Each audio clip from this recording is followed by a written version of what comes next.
오늘 하나님께서 우리 모두에게 주시는 은혜의 말씀은 마태복음 21장 1절부터 9절까지 기록된 말씀입니다. 이제 우리 함께 읽겠습니다. 그들이 예루살렘에 가까이 가서 감난산 벳바게에 이르렀을 때 예수께서 두 제자를 보내시며 이르시되 너희는 맞은편 마을로 가라. 그리하면 곧 매인 나귀와 나귀 새끼가 함께 있는 것을 보리니 풀어 내게로 끌고 오라. 만일 누가 주가 쓰시겠다 하라. 그리하면 즉시 보내리라 하시니 이는 선지자를 통하여 하신 말씀을 이루려 하심이라. 일러스되 시온의 딸에게 이르기를 내 왕이 내게 임하나니 그는 겸손하여 나귀 곧 멍에 매는 짐승의 새끼를 닫도다 하라 하였느니라.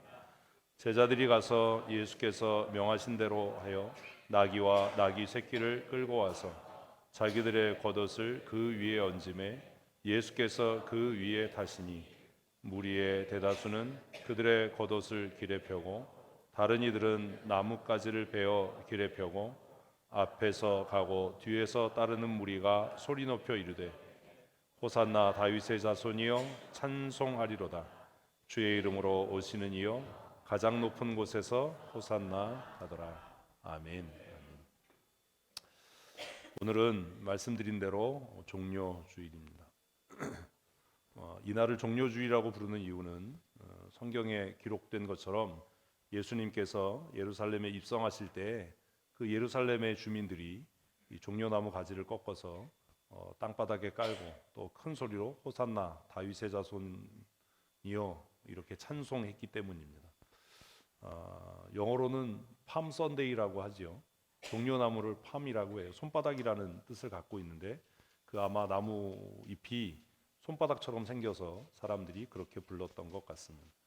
종려나무는 예로부터 승리의 상징이었습니다.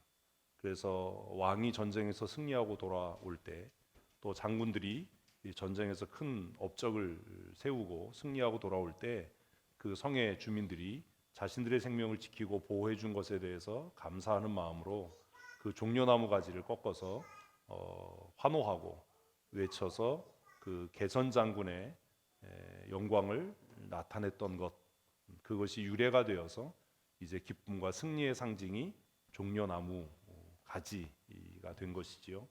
예수님께서 예루살렘에 입성하실 때도 예루살렘의 주민들이 이 개선 장군의 입성을 환영하는 것처럼 종려나무 가지를 꺾어서 흔들고 큰 소리로 호산나 다윗의 자손이여 라고 외쳤던 것을 우리가 기억하고 기념해서 오늘을 종려주일로 그렇게 지키고 있습니다. 많은 화가들도 예수님께서 예루살렘에 입성하시는 것들을 그림으로 남겼습니다. 근데 이 그림이 조금 이상한 건 상체는 긴데 하체가 짧아요. 이등신이에요. 왜 그런 것 같으세요? 다리를 길게 그리자니 땅에 끌릴 것 같고, 그래서 다리를 최대한 굽혔는데 이게 땅에 안 끌리게 하다 보니까 이게 길이가 이렇게 된 거죠. 이 그림 말고도 정말 무수하게 많은 예수님이 예루살렘에 입성하는 그 장면을 많은 화가들이 그림으로 남겼습니다. 보시면 사람들이 뒤에서 종려나무 가지 잎을 들고 또 자신들의 옷을 바닥에 깔고 예수님의 앞과 뒤에서 호산나 찬송했던 것들을 표현을 합니다. 종려주일, 그리고 이 종려주일은 종려주일로서 의미를 갖는 것이 아니라 이제 오늘부터 시작되는 한 주간, 무슨 주일이요? 고난주간. 주일이 아니고 이제 주간이죠. 한 주간. 예수님께서 예루살렘에 입성하셔서 행하셨던 일들, 행하셨다기보다는 당하셨던 고난을 기억하는 그런 한 주간이 됩니다. 근데 이게 말이 안 맞잖아요. 종려주일과 고난주간은 이어질 수가 없어요. 왜 그러냐 하면 종려나무를 흔들고 그 입성을 축하했다면 예수님은 이 한 주간을 뭘로 보내야 돼요? 승리의 주간으로 보내야 됩니다. 잔치해야 되고 그리고 열광하는 군중 속에서 자신의 업적과 영광을 나타내고 드러내는 한 주간으로 그렇게 보내셔야 이 종려주일과 그 한 주간은 연결됩니다. 전쟁에서 큰 승리를 거두고 돌아온 장군이나 또 왕이 귀환했을 때 이렇게 종려나무 가지를 흔들어서 그의 업적을 치하하고 그에게 영광을 돌린 사람들은 그 한 주간을 잔치를 베풀고 그 왕의 업적을 또 장군의 업적을 치하하는데 시간들을 사용했는데 왜 예수님의 이 예루살렘 입성은 그 승리의 찬송, 영광의 잔치가 아니라 곧바로 고난으로 이어지는가? 무엇 때문에 그런가? 그 고난과 종료주일은 상호 어떤 관계가 있는가 하는 것들을 우리가 고민하고 생각해 보아야 하리라고 생각합니다. 그래서 종료주일은 마냥 기쁠 수만은 없는 주일입니다. 영광의 왕으로 승리의 주로 예루살렘에 입성하신 예수님의 그 승리를 축하하는 이 종료주일은 곧바로 한 주간 이어지는 무엇과요? 고난 주간과 연결되어 있기 때문입니다. 예수님의 영광과 고난은 무슨 관계가 있는가? 이 관계를 이해해야 우리가 지금 당하는 고난과 우리가 감당해야 될 십자가와 우리가 당하는 어려움과 우리가 누리게 될 영광의 상호관계도 이해할 수 있을 것이기 때문입니다. 신앙생활이 많이 어려우시죠? 힘드실 겁니다. 그렇죠? 그냥 교회 왔다 갔다 하는 일은 별로 어렵지 않아요. 근데 제대로 신앙생활 하려면 어려워져요.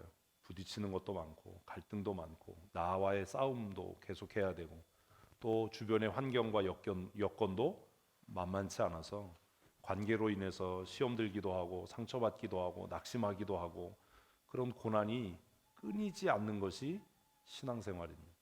그래서 바울은 무릇 하나님의 영광에 이루고자 하는 자, 하나님 나라를 소망하는 자, 믿음으로 살고자 하는 자, 복음에 합당하게 살고자 하는 자는 고난도 함께 받아야 한다라고 말씀합니다.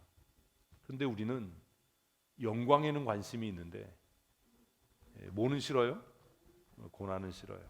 하나님 나라, 황금길이 깔린 12진주문이 있는 하나님의 나라, 그 나라는 소망하는데 내가 그러면 이 땅에서 감당해야 될 십자가, 내가 감당해야 될 고난, 이것은 거부하고 싶은 거죠.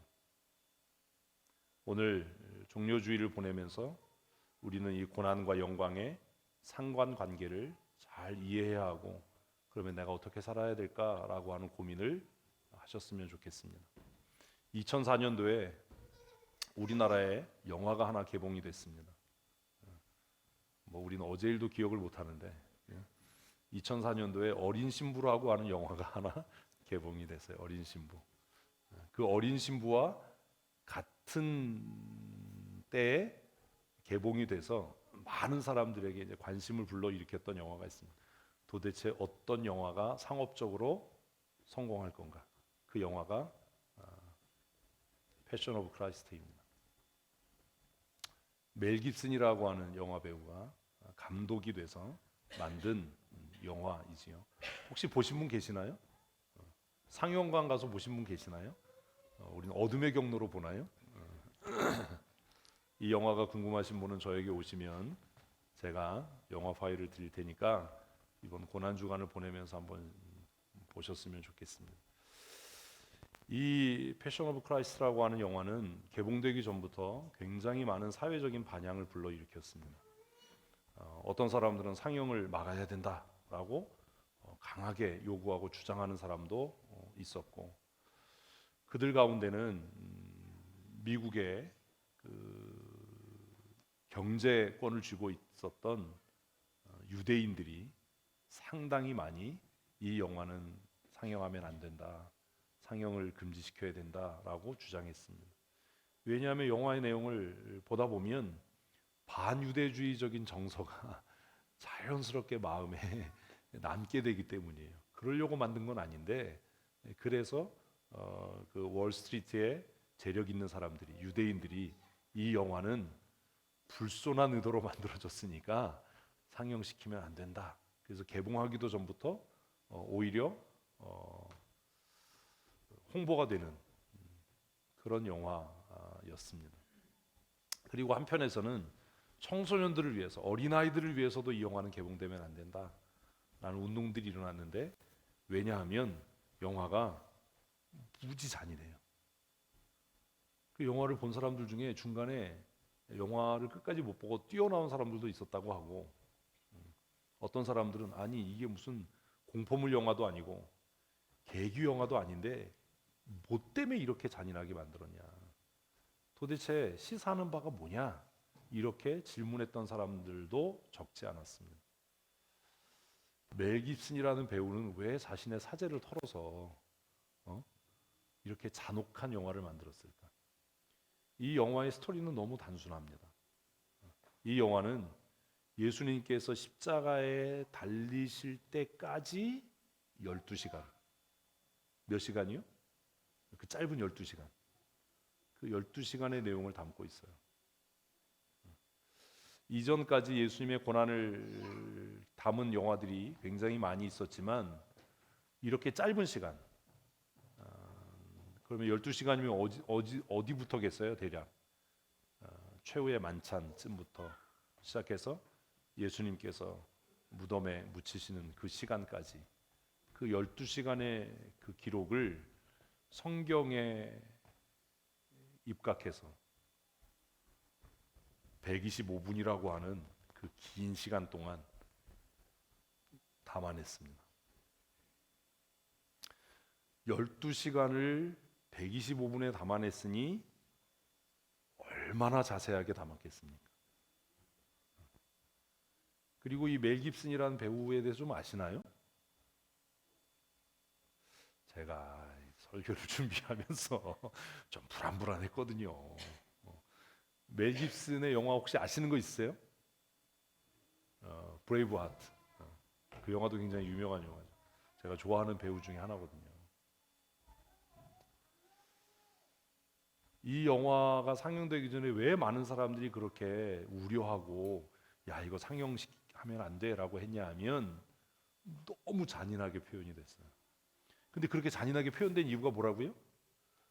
성경의 기록을 가장 현실적으로 표현하려고 했었거든요. 그 두리뭉실하게 이렇게 그려낸 게 아니라 정말 큰 화면으로 보면 예수님께서 채찍에 맞으시고 수치와 모욕을 당하고 십자가에서 못 박혀 숨이 끊어지는 그 현장에 내가 와 있는 것 같은, 내가 그 무리 중에 한 사람인 것 같은 그런 느낌을 갖게 하기에 충분했기 때문입니다. 촬영 감독도 뛰어났고 또 음향 감독도 저는 훌륭했다라고 생각을 합니다.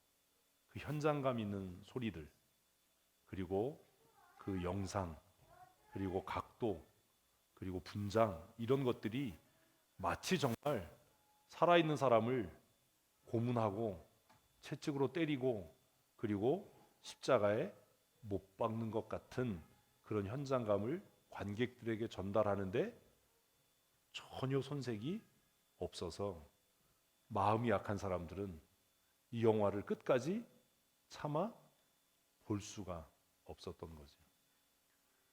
4월에 이게 한국에서 상영됐던 영화의 포스터입니다. 4월 13일 대개봉이라고 써 있는 거 안 보이시죠? 밑에. 그래도 흥행에는 성공을 했던 것 같아요. 근데 이 영화를 이제 상영관에 가서 보신 분들의 그 후기를 보면 종교 집회 참여하는 것 같았다. 왜냐하면 영화가 상영되는 동안에 여기저기서 주여 아니 극장에서 영화가 상영되는데 한편에서 주여 하면 한편에서 후쩍후쩍 아이고 하면 또 한쪽에서 후쩍후쩍. 그래서 예수 믿지 않는 사람들이 이 영화관에 가면 영화에 도무지 집중할 수 없는, 한편에서는 또 할렐루야 아버지, 이래서 이게 부흥인지 이게 영화를 보러 극장에 온 건지 알 수가 없었다라는 후일담이 남았던 영화가 이 영화입니다. 저는 상영관에서는 못 봤습니다.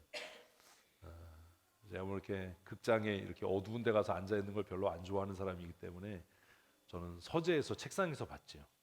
불 꺼놓고 보면서도 야 우리가 생각했던 거하고는 상당히 다르다. 막연하게 피상적으로 생각했던 것과는 정말 다르다. 그리고 한편으로 또 보수 신앙을 갖고 있었던 사람들도 이 영화를 조금 불만스럽게 봤는데, 왜 그러냐 하면 예수님의 인간적인 고뇌가 잘 그려져 있기 때문이에요. 우리는 그냥 예수님이 하나님이시니까 별 고민 없이 두려움 없이 그냥 십자가 지셨을 거야 이렇게 생각하는데, 그 멜 깁슨이 담아낸 그 고난받는 예수 그리스도, 십자가에 이르는 그 12시간 동안 그가 갈등하고 고뇌하고 제자들과 함께 마지막 만찬을 나누면서 고민했던 그 장면들은 우리로 하여금 적지 않은 충격을 받게 하기에 충분했기 때문입니다. 그래서 영화가 진행되면서 그런 고민을 하는 거죠. 도대체 예수님은 왜 이런 고난을 당하셔야 하는가? 우리는 흔히 하나님을 사랑의 하나님이라고 부르는데, 성경이 기록한 대로 예수님이 독생자 아들이라면 하나님은 사랑의 하나님이 아니라 매우 모질고 매우 잔인하고 인정이 없는 아버지다. 어떻게 능력이 없는 것도 아니고 모든 능력이 있으시고 모든 지혜와 권능을 갖고 계신 아버지가 하나뿐인 자기 아들이 이렇게 처참하게 고난당하고 수치를 겪고 처절하게 죽어가는 이 과정을 그냥 그렇게 물끄러미 지켜볼 수 있었을까? 하나님이 사랑이시다? 거짓말이다. 하나님은 너무나 잔인하신 분이다. 하나님은 두려운 분이다. 나라면 내 하나밖에 없는 아들이 이렇게 처참하게 깨어져 가는 이 광경을 물끄러미 바라볼 수 있었을까? 왜 하나님은 그렇게 하셨을까? 이 영화를 보는 중에 생겨지는 자연스러운 질문인 거예요. 하나님이 정말로 전능하신 분이 맞나? 우리는 능력이 없어서 내 아들이 고난과 위험에 처해 있을 때 내가 능력이 없어서 돕지 못하면 어쩔 수 없지만, 내가 능력이 있다면 내가 할 수 있는 모든 역량을 다 쏟아서 그 어려움에서 그 아이를 건져내고 보호하는데, 어떻게 하나님은 하나밖에 없는 아들이라고 일컬어지는 독생하신 예수 그리스도가 이렇게 철저하게 부서져가는 과정을 그냥 물끄러미 지켜보실 수가 있었을까? 그런 고민이 계속 드는 거예요. 주일을 준비하면서도 그런 생각을 했어요. 재영이는 제가 뭐 하자 그러면 잘 안 해요. 근데 저는요, 재영이가 한마디만 하면 어디든지 달려가요. 내가 아무리 바쁜 일을 하고 있더라도 저의 1순위는 아들의 부름이에요. 내게 돈이 없어도, 내게 능력이 없어도 그 아들이 어려움을 당하는 일, 힘겨움을 당하는 일을 그저 두고 볼 수는 없어요. 그래서 이해가 안 되는 거예요. 성부 하나님께서 어떻게 자기 아들이 이렇게 처절하게 깨어져가는 모습을 그냥 두고 볼 수 있었을까? 그래서 이 영화를 보다 보면 저의 경우에는 예수님이 정말 고난당하셨어, 아유 주여가 아니라 하나님이 이해가 안 되는 거예요. 어떻게 그럴 수 있어? 어떻게 그러실 수 있어? 이해할 수 없다. 아버지인 나로서는 이해할 수가 없다. 이번 주간에 한번 시간 내셔서